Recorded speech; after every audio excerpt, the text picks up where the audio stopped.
Selamat malam para pendengar setia di seluruh Indonesia di Dongeng Aki Rukman. Selamat mendengarkan dan tetap merdeka. Assalamualaikum warahmatullahi wabarakatuh. Bismillahirrahmanirrahim.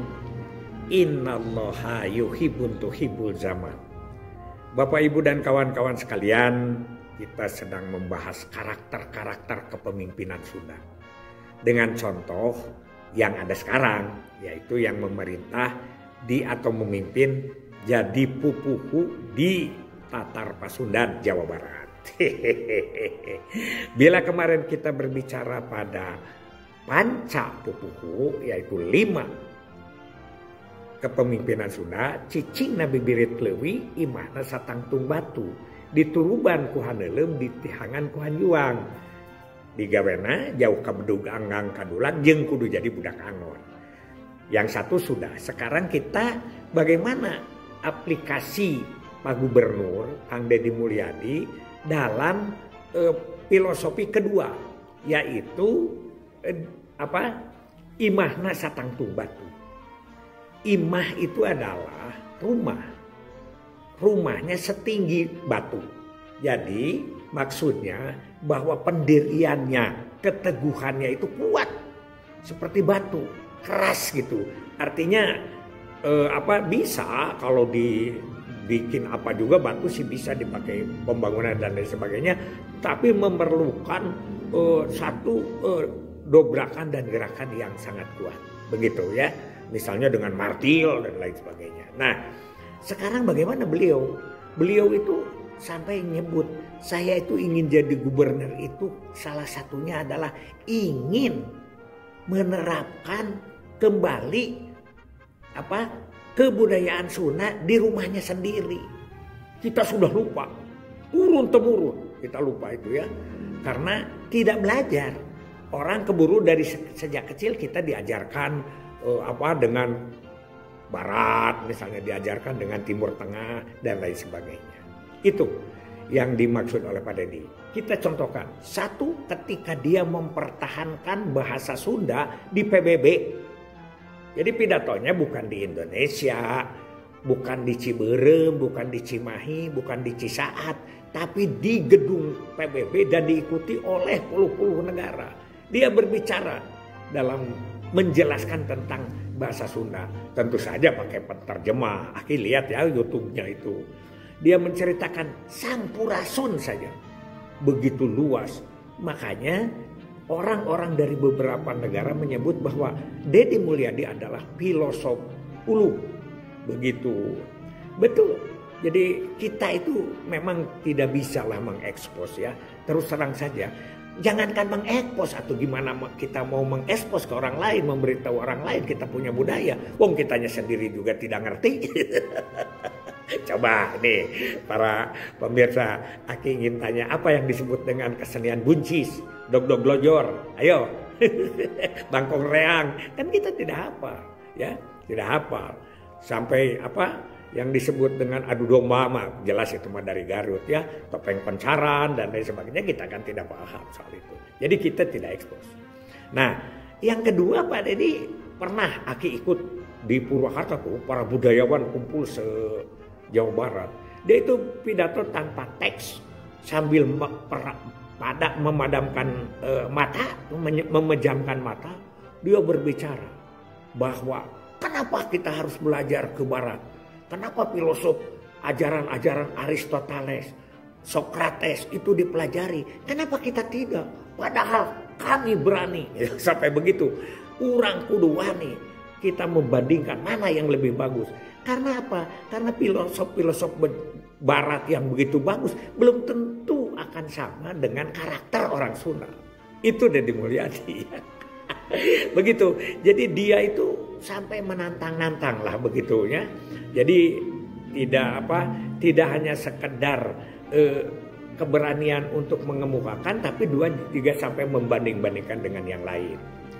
Kenapa kalau kita belajar bahasa Sunda takut salah? Tapi kenapa kalau belajar bahasa orang lain tidak takut salah. Itu kan beliau di mana-mana bercerita itu.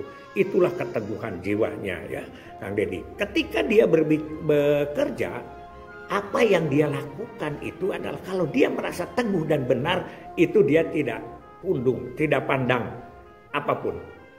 Ya, tidak pandang apa. Kalau dia sudah merasa benar, kita tahulah ya apa, tahu tentang akar masalah. Begitu banjir di Bekasi, dia tidak ke Bekasi. Dia tidak ke Bekasi, tapi dia ke puncak. Kenapa ke puncak? Karena puncaklah yang menjadi akar masalah. Nah, inilah keteguhan dia. Dan dia itu digoyang bagaimanapun juga nggak bisa. Ya, sampai Aki melihat ya, waktu sekarang kan di Indramayu, si bodorannya itu ada Wakancil, ada si Ohang. Tapi si Wakancil itu dipaksa untuk bisa berbahasa Sunda. Dengan catatan nanti kalau kamu bisa sedikit-sedikit bahasa Sunda akan diberi 10 panggungan. Wah, 10 panggungan kalau 15 juta kan sudah 150 juta. Barangkali sekelas Wakancil belum sampai 15 juta satu panggung. Paling 1-2 juta ya, biasa begitu. Nah itu keteguhannya Pak Deddy bahwa dia membongkar. Tapi membongkar itu yang benar-benar sudah tidak ada izinnya, begitu kan? Yang menyeleweng beraninya. Kan waktu kita itu Ibis itu apa ya? Yang di puncak itu ada 40 rumah, ya. Yang 40 yang dibongkar, yang 25 tidak dibongkar karena dia tahu aturannya bahwa yang ini mah sudah ada izin dari pemerintah, walaupun ya izinnya walau alam terserah aja, yang penting administrasinya ya sudah dilaksanakan. Jadi dia tidak terlalu komplain orang. Kemudian juga membongkar itu sudah benar, dia membongkar di Bekasi ya, dia teguh ini salah, tapi dia toleransinya tinggi ya.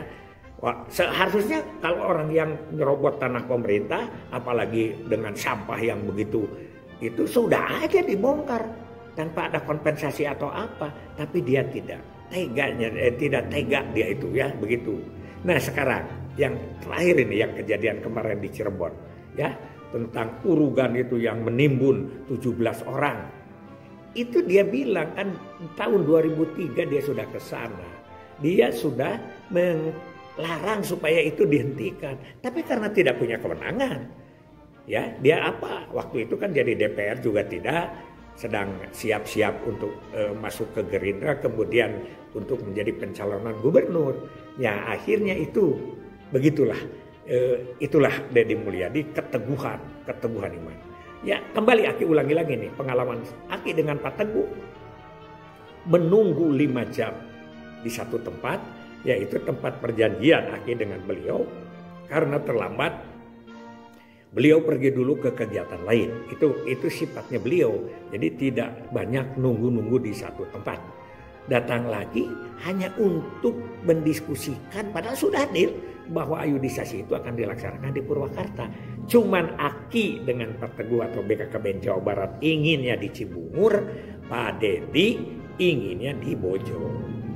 Dengan membujuk Aki, hanya dengan 3 menit beliau bilang, Kang, Ari Purwakarta teh bukan hanya Cibungur, tapi semuanya. Dan Akang sebagai orang Jawa Barat harus memperkenalkan ini, memperkenalkan daerah kita. Apalagi ini yang mau datang itu adalah DPR Komisi 9, Gubernur, Kepala BKKBN, begitu. Sampai terakhir karena kerasnya ya pendiriannya, sampai Aki juga ya agak sedikit ya nggak enak. Nah, kalau kesinggung mah enggak, dan memang Aki mau butuh dengan daerah. Kalau tidak akan di Bojong, silahkan laksanakan di tempat lain. Begitu itu teguh pendirian sampai begitu. Kalau yang lain, Aki menemui bupati, wali kota, enggak segitu. Biasa aja lah, sharing menurut Aki gimana, atau menurut Pak Bupati, wali kota. Biasanya ada titik temu. Ini mah enggak. Kalau dia sudah bilang bahwa ini harus di sini, cek aing didinya.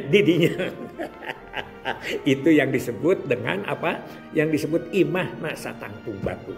Artinya dia itu teguh pendiriannya, tapi akhirnya benar-benar kan terbukti begitu indahnya, dan Aki juga punya acara yang seperti itu jarang-jarang terjadi ya. Kalau di Pangandaran memang 5.000 orang dengan jumbara 3 hari 3 malam itu lain cerita. Tapi kalau ini adalah dengan 500 motor, 60 mobil mupen, 1 bis diarak sampai di pinggir jalan, dilambai-lambaikan tangan. Dari anak kecil sampai nenek-nenek nyebut KB itu kan. Dan pelajaran yang terakhir adalah itu DPR yang tidak mau, anggota DPR yang tidak mau jalan kaki 50 meter karena kejebak macet dengan pelayanan. Beliau sampai bilang, sudah Kang, jangan, polisi dilarang untuk memberi jalan. Supaya apa? Dia akan wakil rakyat, kita yang lebih. Nah itulah keteguhannya. Akhirnya si anggota DPR kurang lebih 20 orang jalan kaki satu komisi.